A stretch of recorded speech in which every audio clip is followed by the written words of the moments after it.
Five Nights at Freddy's is full of great moments, but it's also full of bad moments. So in this video, I'll be picking the best and worst parts of each of the Five Nights at Freddy's games. Let's jump right in. Five Nights at Freddy's 1 is honestly one of the best and most iconic horror games, and as a result, there's a ton of things that could be considered the best part of this game. But out of everything this game has, if I had to pick the best part, it would probably have to be the character mechanics and how they play off each other. What I mean by this is that every single character in this game fills a purpose for the gameplay. They are all unique, and as a result, you develop a personal connection for each character.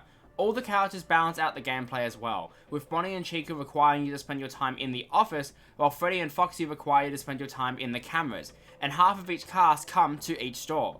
Each character serves a purpose for the gameplay. Bonnie and Chica are your main threats which you have to watch out for, who are more common but easier to deal with, while Freddy and Foxy provide their own unique challenges to the game. Freddy, especially in this game, has one of the most unique mechanics out of any Five Nights at Freddy's character.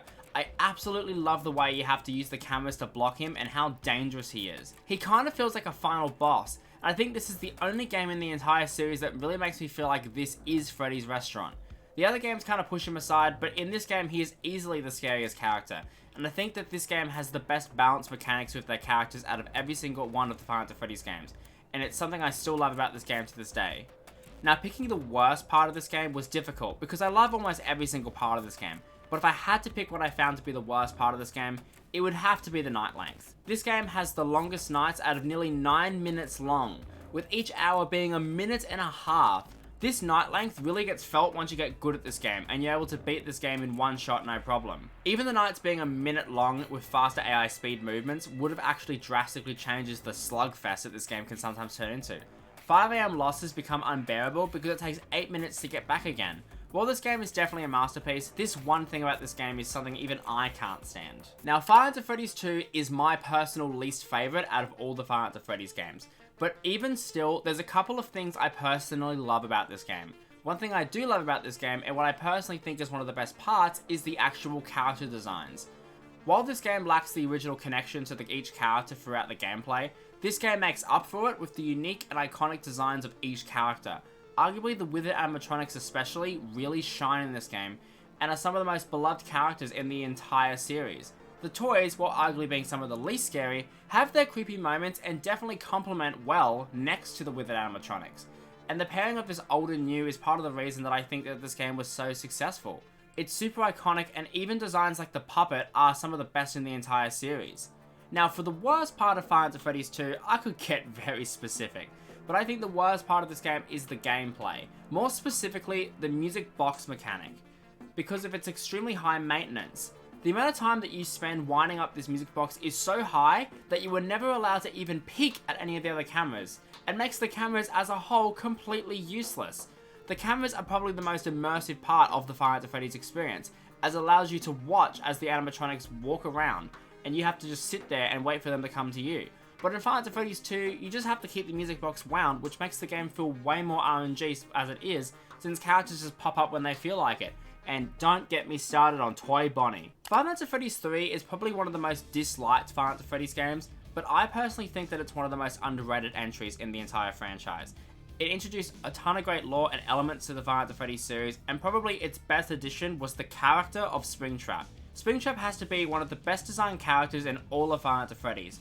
The lore behind him is haunting, and one of the coolest I've ever seen. The guy who kills the kids gets trapped in the suit that he used to kill them. It's like poetry. Not to mention that his mechanic in Five Nights at Freddy's 3 is really clever, and it does something that no other Five Nights at Freddy's game has ever done before. It manages to utilize all the cameras. I know, it's awesome. But back to Springtrap. The idea of a rotting corpse of a serial killer hiding in the suit is terrifying, and Springtrap's renders on the camera are great to look at. And even though he is the only threat you deal with, he really carries this whole game, and once again, it's personal with the player, which is absolutely fantastic and makes Springtrap not only the best thing about Five Nights at Freddy's 3, but makes him one of the best characters in Five Nights at Freddy's as a whole. In saying that, the worst part of Five Nights at Freddy's 3 is easily the jump scares. For such an amazingly designed character, Springtrap's jump scare is pretty bad. He literally just walks towards you, and I know it's all part of his lore and character and stuff, but shut up, it's still bad. Five Nights at Freddy's 4 is my favourite game in the entire series, and that mainly has to do with the arguably perfect gameplay loop for a horror game that this game has. every single action that you take can result in a jump scare, and the game forces you to take action with everything you do. You can't just sit there and do nothing, otherwise you die. You always have to be moving, and you have to make the right decision at all times or it's over. Every sound needs to be accounted for, and every move must be executed perfectly. It's horrifying, but fair and lots of fun. And on night 5, where Fredbear arrives, this gameplay shifts in an organic way and once again applies the same premise that you must act, but if you mess up you die. It is easily the most stressful, but the most exciting gameplay loop in the entire series.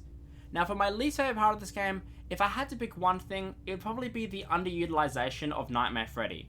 The first game for me is one of my favourites as it made Freddy the final boss and easily the scariest character. While obviously Fredbear was going to take the cake for that in this game in Night 5, I think that Freddy should have been the star of the show for the other nights. I personally think that Freddy could have been replaced with Foxy, and it would have felt better in terms of having Freddy be the most difficult to deal with. This honestly is just a personal grievance I have with the game though, but I wish they used Nightmare Freddy more. I mean, the game is called Five Nights at Freddy's. Five Nights at Freddy's World is obviously very different to every game that came before it, but one thing about this game that I absolutely love is its charm. I think that the fact that this game is so goofy in concept and that it does everything in its power to amplify the experience is just really cool, and I gotta give the game credit for that. It's just a charming RPG that's not trying to take itself too seriously, and that's okay. It's just a fun adventure where random stuff happens and you just gotta go with it, and I love it.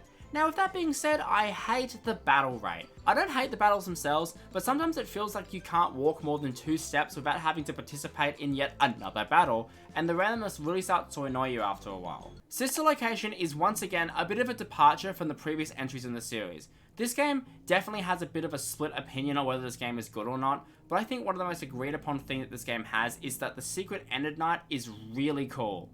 I think that Enid is a very cool character and makes for a good secret final boss of sorts.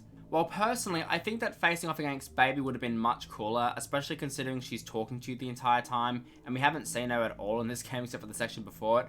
I still think that Enid makes for a good face-off, and the mechanics in this night are super cool. I love how much of a challenge this night is, and how it sort of combines all the previous games' office mechanics into this night. It's a really great callback to the other games, and a really great form of progression of everything that we have done so far. For the worst part of this game, I have to say Night 4.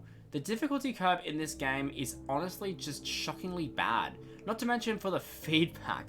The feedback you get for dying in this super hard challenge is non-existent, and causes players to just sit there getting stuck because they have no idea how they actually died. This night especially pissed me off, and I know it pissed off the whole community. Even people who love this game can't defend this night. I mean, Scott had to patch it because it was too hard, my god. Pizzeria Simulator has a lot of content in it with different modes and endings to unlock. If I had to pick the absolute best part of this game, however, it would surprisingly be the completion ending.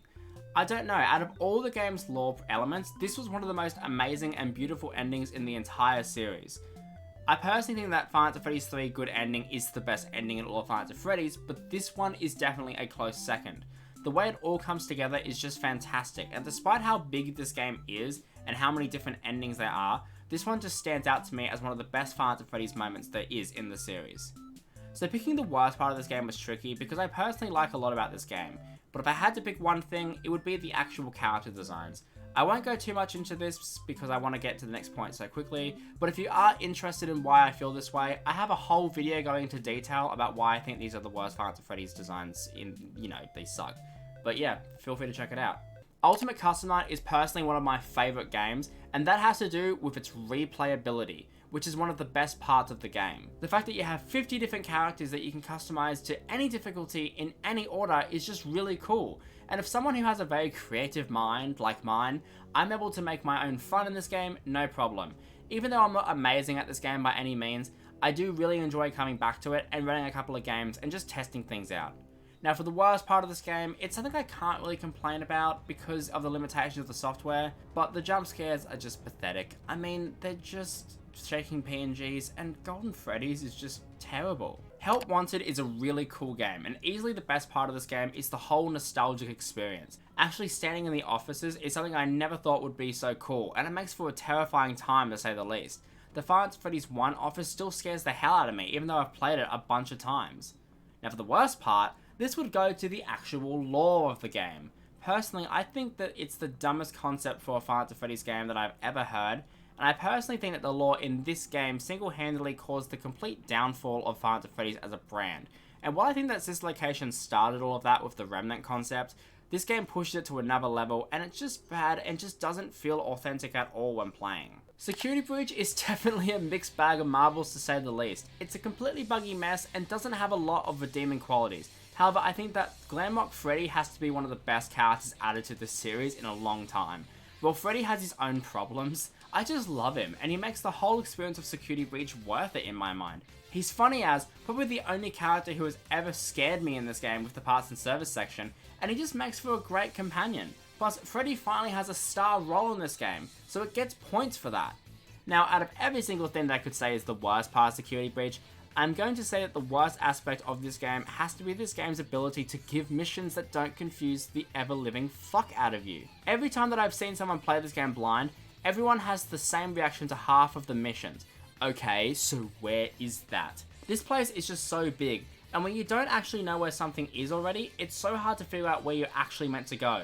For me, it was when after I got the driver's head in the Roxy Raceway and then I had to go to the West Arcade. Like, where the actual fuck is it? There's just so many arcades, and I assumed that it would be in the Roxy Raceway, which it wasn't. Also, what's with this game's obsession with cardinal direction? Go to the West Arcade, go to the North Staircase. Where the fuck is North? Ruin is a bit scuffed, but the one thing about this game that I do really like has to be the first section of this game, from when we first enter the Pizzaplex to when we first get jump scared by Monty before the title appears. I think that this section of the game is really well made. It sets up the horror vibe of the game, it's creepy, it sets the story up well, there's some genuine scares, and I think it's a really good opener for the game. However, yeah, the rest of the game sucks, and easily the worst part of that has to be Mexus. He just slows the entire game down so much that half of the runtime is just waiting for him to piss off so you can finish the task you were doing. It's so annoying. Help Wanted 2, being the newest installment in the series, has a bunch of cool games, and while I don't think they are as cool as the original Help Wanted in my opinion, I do think that this game has the coolest minigame of the two, which is definitely the Princess Quest part.